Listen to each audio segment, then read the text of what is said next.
年只有半個月花期嘅雞籠頂。4至5月係賞花嘅最佳時間。安門去信義需要3個鐘車程，中途可以試下當地嘅香油撈粉。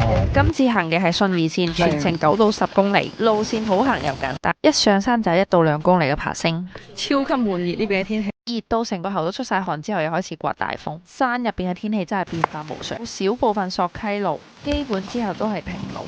見到呢個地方就係準備進入大草坪。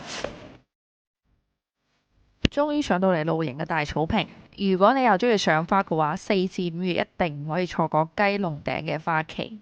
正如古人所說，天蒼蒼，野茫茫，風吹草低見牛羊。基本係每一條路都開滿住杜鵑花，全部都係花。喺花海入邊食翻個 lunch 先。我哋而家去揾花。雞籠頂本身就係多雲霧製造嘅，而杜鵑花最中意生長喺多霧、高濕、酸性土嘅環境，加上雞籠頂1280米嘅海拔，強紫外線，咁多原因影響，所以雞籠頂嘅花特別靚、特別鮮豔。呢個就係往山頂行嘅標誌。我哋而家準備攻打雞籠頂，大概需要行多2到3公里，前邊嘅天氣都會比較好，到後邊就開始大霧。要啲咁大霧嘅山先可以見到杜鵑花。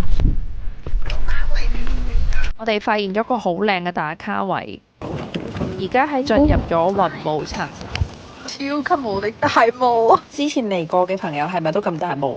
新根草，我見好多人都摘嚟曬乾之後煲湯，一路上見到一群唔一樣嘅人，而且佢哋全員木棍，唔見到5米都冇。仙氣飄飄嘅大草原，如果冇垃圾都幾靚。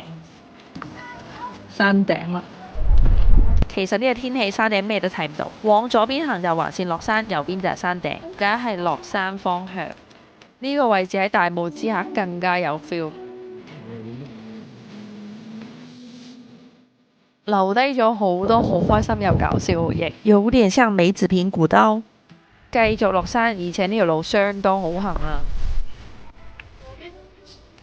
到嚟太陽好好。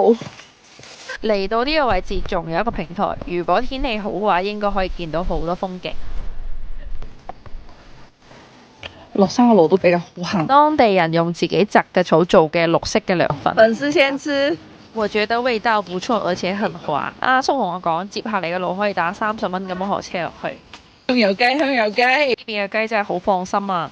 之後我承包晒全部芒果，去咗陽春嘅飯店食飯。川沙人排骨，佢呢邊全部特產都係川沙人。川沙人湯都好飲，我覺得呢個肥肉幾好食喎。性價比好高，人均25，但個撈粉一般食飽返屋企。